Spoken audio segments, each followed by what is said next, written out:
Lately, I've begun to notice how quickly thoughts materialize.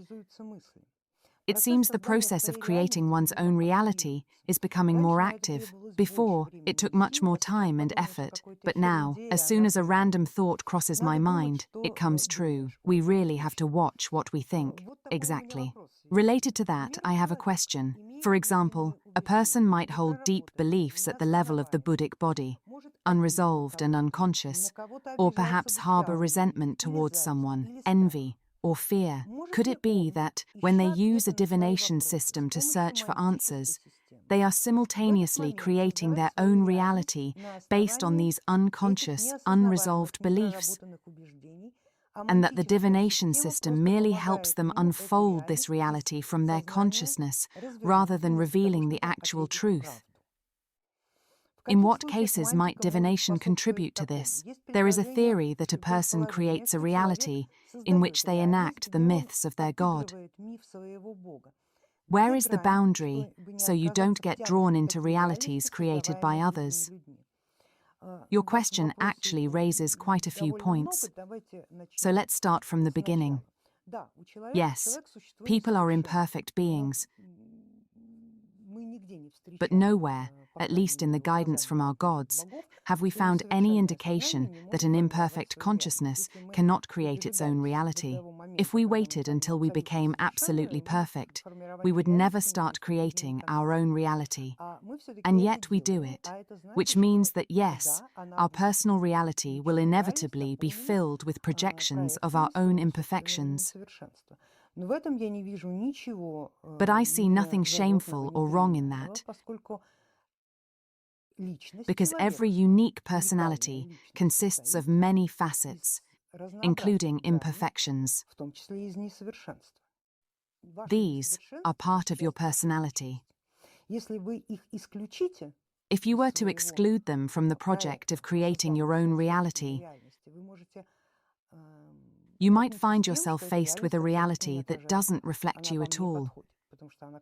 It wouldn't suit you, because it would feel as though it were not yours. You are who you are precisely because you possess such imperfections. Whether this reality helps you cope with them, or helps you transform them into something constructive,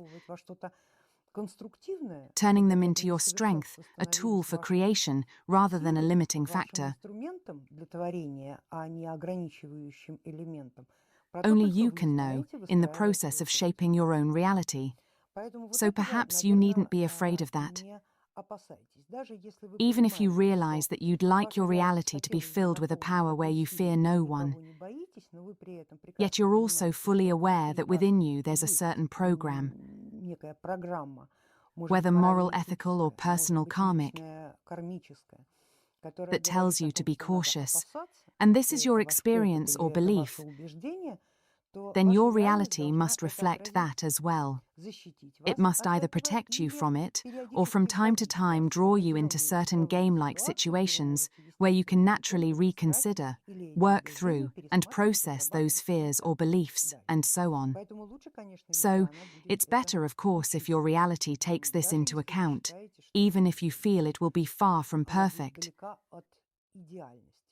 But when you create your own reality, it probably isn't quite right to focus on the idea that it has to be perfect, because, as I've said before, it won't suit you.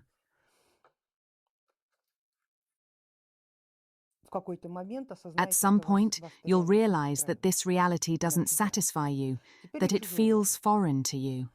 Now about foreign realities. Is it possible during divination to fill your reality with certain information, or should you be cautious in case the gods or other forces withhold something from you, perhaps for your own protection? The way you phrase it, The divination system merely helps them unfold this reality from their consciousness, rather than revealing the actual truth, isn't entirely accurate. A divination system always tells the truth. The problem is that sometimes we perceive that truth in a way that suits us. So, really, there's no need to blame the divination system if your consciousness is distorted. You must work on your own consciousness, and this is a gradual, step-by-step process. Now, an important question. You're not the only one creating your own reality. The people around you are doing the same.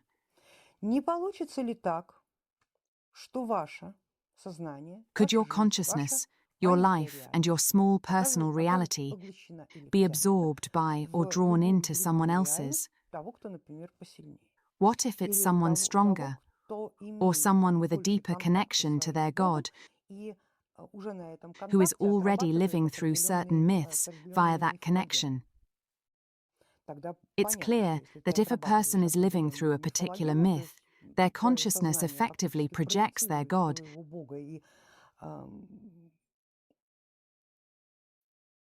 and materializes them in this world.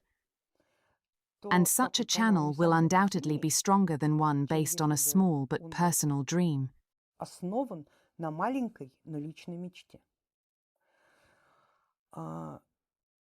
Is there a risk of your reality being drawn in? Yes, but only under certain conditions, and those conditions are these. If your social connections, if your ties within ordinary life allow you to remain dependent on other people, then your reality will reflect this trait as well. It will also become dependent on the realities of others.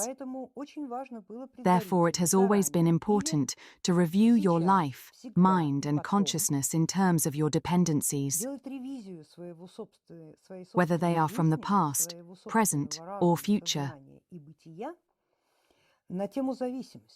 How dependent are you on other people? How dependent are you on the system? How dependent are you on your loved ones? It is your dependency on them, rather than theirs on you, that determines the risk of your reality being drawn into or absorbed by someone else's. And the fewer dependencies you have, the fewer hooks you're unable to detach from, and the fewer circumstances in your life that you can't overcome or free yourself from, those that weigh heavily on you, the more likely it is that your reality will be protected against such threats. Well, I hope I've fully answered all your questions. How can I fill my own reality? A lot has been said about this, but I still don't quite understand. So far, the only thing I do is write all the algorithms in a notebook. What is mine? What I love? My dreams? My reflections? What else can I do to fill my reality? And how does this process actually work? Look. Aside from what you're already doing, and you're doing everything absolutely right, you can fill your reality with vivid, detailed dreams and visualizations. You need to visualize, imagine, and view your own reality in detail, including the scenarios, experiences, and emotions. The more you fill it with dreams, the more you'll fill it with energy, and energy is essential for life. All the information you put into it is indeed information, but information needs energy to work. For now, all you can do is dream, but perhaps more opportunities will open up for you later. Usually, when many people desire the same thing, reality manifests far more quickly, simply because they're investing 2, 3, or even 4 times more energy into the same piece of information. While you're working alone, you can rely solely on your own strength. However, over time, it's possible that your small reality, the one you've envisioned for yourself, will attract like-minded people. People who will willingly invest their energy, their life force, the power of their dreams, and their time into what you have already slowly begun to create. You can get a powerful effect from certain rituals specifically designed to instantly draw the maximum possible amount of energy onto the small core of your request.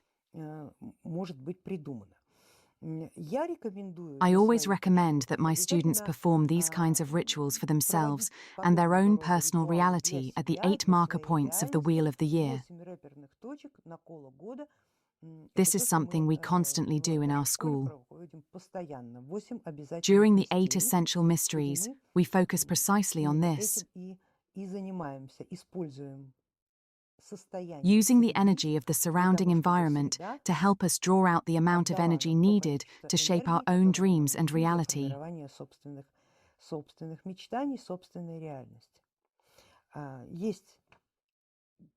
The school provides a range of materials, regular mysteries, and seminars on the elements and the Wheel of the Year. Familiarize yourself with them if you haven't already, and start working with them.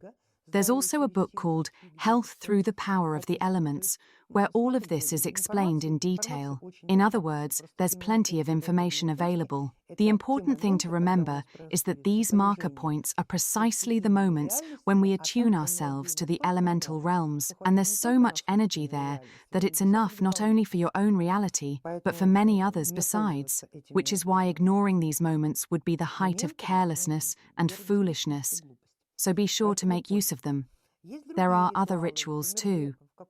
For example, if you follow a different tradition with its own rituals, you can draw on their power as well. Provided you practice and understand them, of course, that's exactly what they're intended for. So, set out a clear working algorithm, a definite sequence of steps. Figure out what you're missing for this reality of yours to grow brighter and stronger.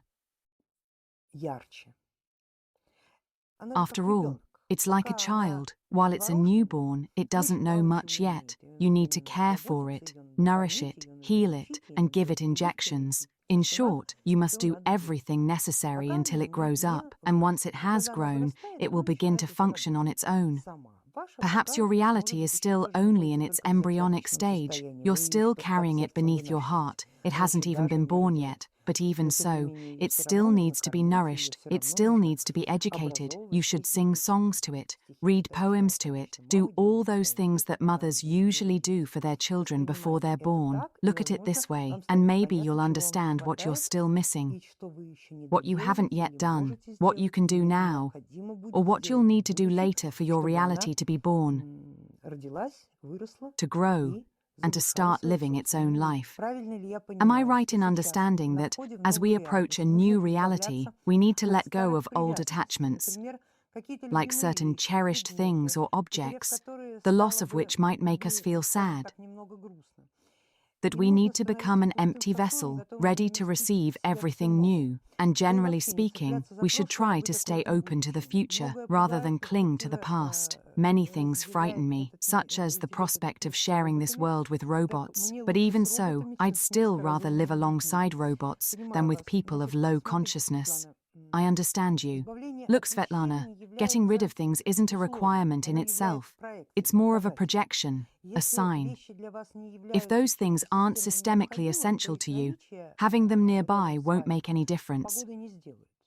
Because if you do have them, you'll let them go quickly without a second thought, as long as they don't hold any value for you and you're not attached to them. But if they are precious and dear to you, then you first need to clarify your values, how truly necessary they are for the future you're talking about. Because if these values firmly tie you to the 20th century and keep you living within it, then without a doubt, they've become redundant for you. Unless, of course, it's part of your plan to anchor your life to the history of the 20th century. But if you want to live in the 21st century, and even alongside robots, as I understand it, then naturally, the last century won't serve as a system-forming factor for you. So you need to untangle those connections. Consider what each object means to you, which aspect of your memory or past it is tied to, and whether you will need it in future. Carrying out such a review will probably be the right thing for you. And another question, I'd like to change my name. Which individual runic code would be better? At the moment, it's Dagaz, blank, Dagaz, but if I change it, it would become Dagaz, Raido, Manaz. Well again, when you ask which would be better for whom, it depends on your task, because only your task can determine what is better or worse for you. In fact, better and worse don't really exist, at least not in our paradigm, since we're all different, with different destinies and magical tasks. Now, regarding your individual runic code, Dagaz, blank, Dagaz is a kind of trickster without purpose or meaning. A little porthos with the principle, I am going to fight because I am going to fight. However, if your magical task requires this kind of manifestation, then naturally your individual runic code and your name should align with it.